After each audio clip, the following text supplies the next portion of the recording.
I faced Tonight, after that was now on this social losses, league. because you may have all the technical stuff down, all the practical stuff, you may know them, but then there's also a psychological part of trading. That it's really a career where you have so much freedom, you have so much free will, whereby you are not bound to, you're not supposed to be doing this at this time. You can do everything at your own time, at your own convenience. Being able to, I recently purchased a new car. I think you saw it outside.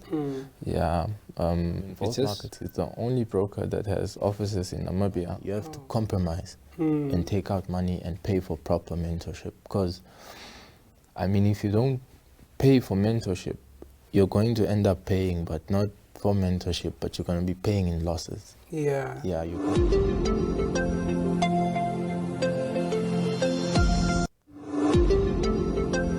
Good day, viewers. Welcome to yet another fun-filled and exciting episode of your favorite show. That is, of course, The Social League. I go by the name of Hancho Kapofi, and I am, of course, your host for The Social League. Now, The Social League is, of course, the show where we unpack all the topics that need unpacking and discuss all your favorite controversial topics. Now, the topic that we are discussing today in studio is one topic that is long overdue, which is, of course, Forex trading as a career. Now, so many people look at Forex trading and see it as people, Forex traders, and see them as people that are just flaunting money left, right, and center, trying to do the most and all of that. And some people look at Forex trading and see an opportunity to make profits. Some people look at Forex trading and just see it as, I'm not even gonna go there. Well, today we sit down with Tangi Nakale, a Namibian Forex trader that has been trading for about 4 years now. And he is gonna touch a little bit on Forex trading, shed some light on vault markets as well. So if you wanna know more, just stay tuned right after these.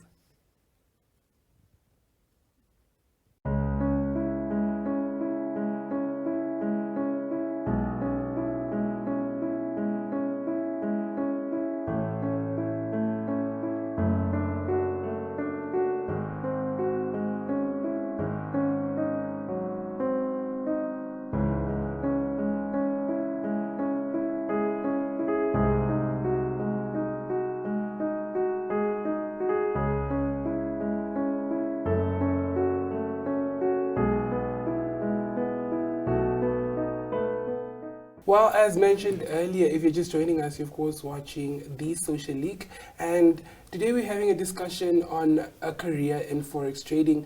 I'm joined today by one of the Namibian Forex traders, but I'm going to give him the liberty to introduce himself. Please introduce yourself for our viewers. Well, my name is Tangi Nakale. I'm a Forex trader by profession and also a part-time student. And I've been trading for a while now, you could say nearly 4 years. So I've been in the industry for quite a while. Right, so when did you start trading? It was probably after my first year of high school that I started trading, because I failed my matric.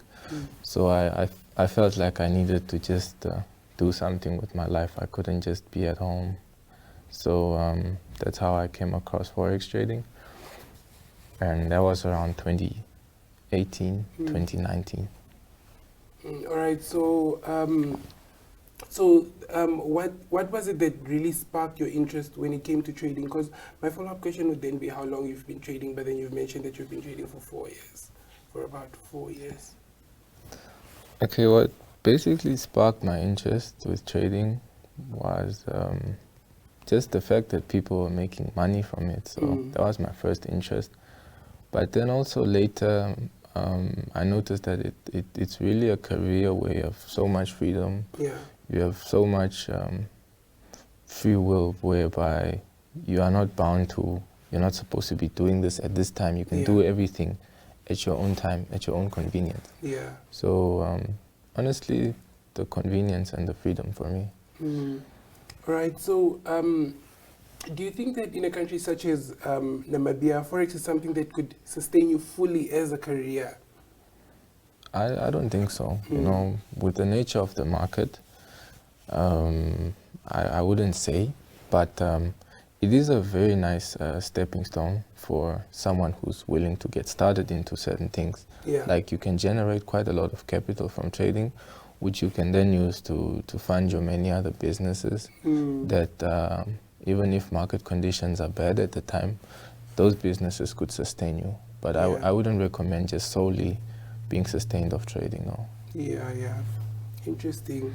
All right. So, could you shed some light on those little challenges and successes that you've faced when it comes to forex trading?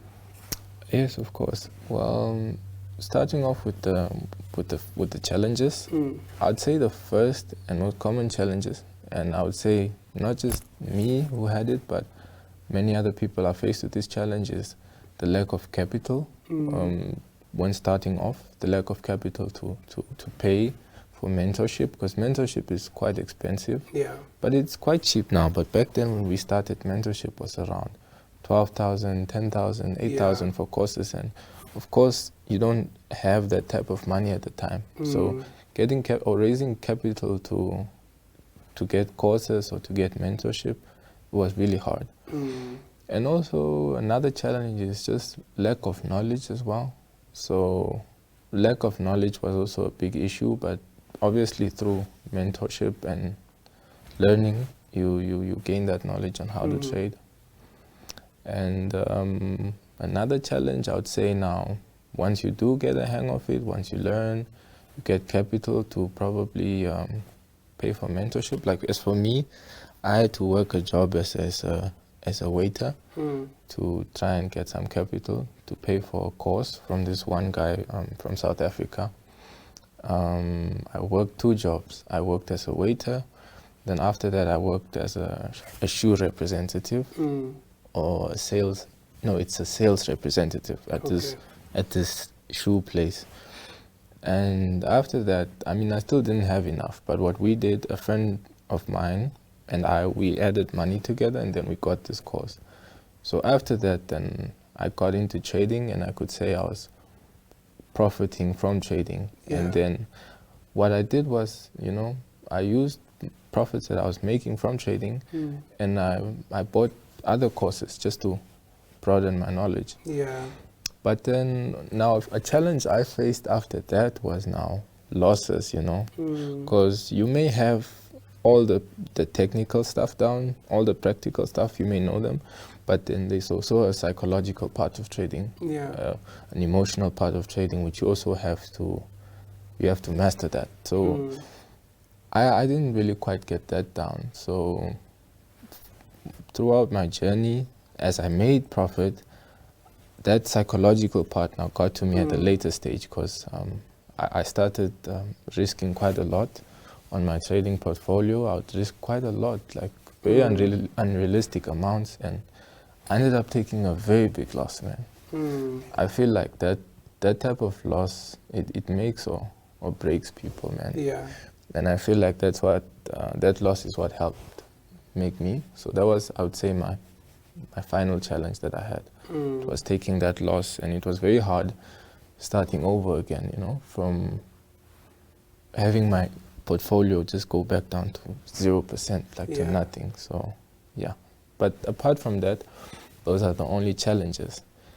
And successes from trading, well, apart from making profit from it, and I mean, being able to pay off my tuition fees on my own, being able to help out with the bills at home,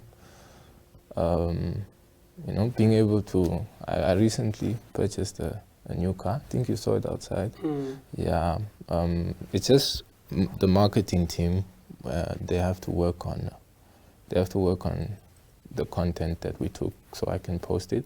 But yeah, apart from that, I'd say my biggest success in trading is the people I empowered, because I have an institute whereby we train people on trading. So I would say, those people that I taught and them coming back to me, showing me their results, showing me how I empowered them, how I changed their life, that for me is the biggest success I have in trading, and I'm really proud of myself for that. Amazing. Love to hear that. Right, so we're just touching a little bit on the successes as well as the challenges that he's faced within trading. After the break, we touch more into something that we've been seeing all over the socials, which is now the vault markets. So stay tuned. We'll be back right after these.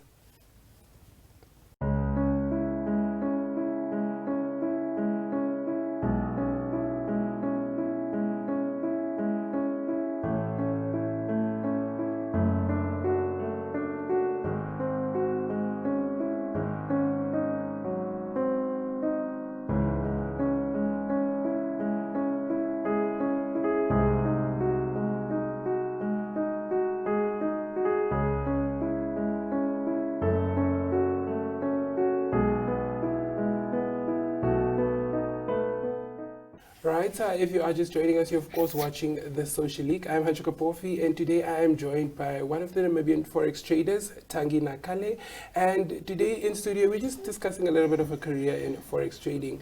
Right before the break, we're talking about successes and challenges that he has faced as a Forex trader. But right now, I want to find out from you, because we've been seeing so much on the socials about the vault market. So shed some light a little bit on that and what exactly it is. So basically, trading involves three things. It involves you, a brokerage, which is like a middleman, and then the liquidity provider. Well, these are mostly the central banks. So as a trader, you can't really trade and put quotes in yourself to the central banks. You need a middleman who handles those quotes for you. Yeah. And that middleman or brokerage, you can say, is now the platform that we use to trade on. Yeah. So Vault Market is one of that platform, and I'd say your success in trading is also highly based on the type of platform that you use. So using a platform like Vault Markets, which for me I find very convenient because of, I don't really want to get in those trading terms because, a lot of people may not understand. But for those who understand, they offer very low spreads. Yeah. Low spreads is something that's good for you. You need to look out for that. Yeah. They're very transparent. They are also very, very convenient to use. They have also very fast withdrawals. These are certain things that you need to be looking at when looking for a platform to trade on, so you can have a very streamlined trading experience. So that's why I can say I chose to use Vault Market. And also, to add on, Vault Market is the only broker that has offices in Namibia. Oh, okay. Yeah, so literally, if you have anything, or if anything, you can just visit their offices, which is just at your doorstep. Yeah. Basically.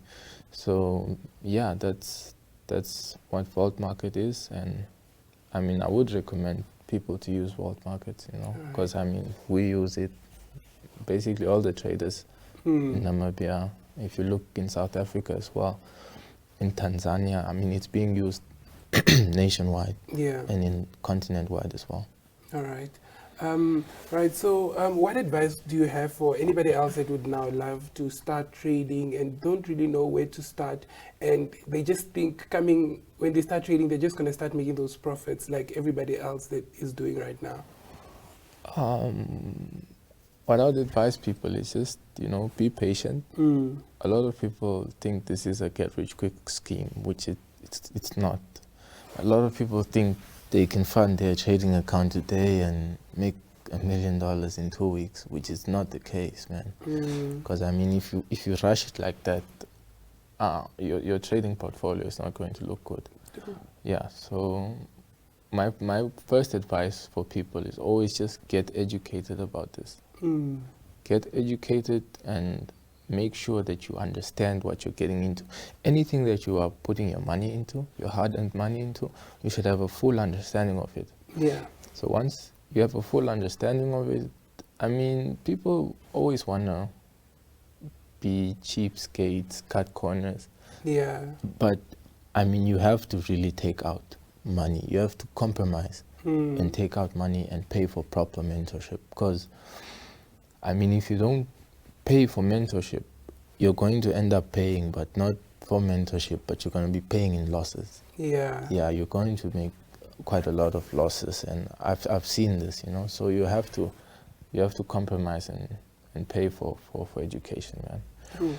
I mean, you have to do your background checks as well to these people that you are paying. I mean, you have to look at their track record. You have to look at their transparency, because mostly people market trading on Instagram, but you know, there's a stigma that apparently we're showing off. But that's not the case. I mean, just like any other business, you're just marketing your business. Yeah. So you have to look at a lot of things. You have to look at this guy's transparency. A lot of people are trading demo accounts and then they're marketing it as if they're profitable. Yeah. So you have to look out for that. You have to look for people who are trading real accounts. They have to be authentic.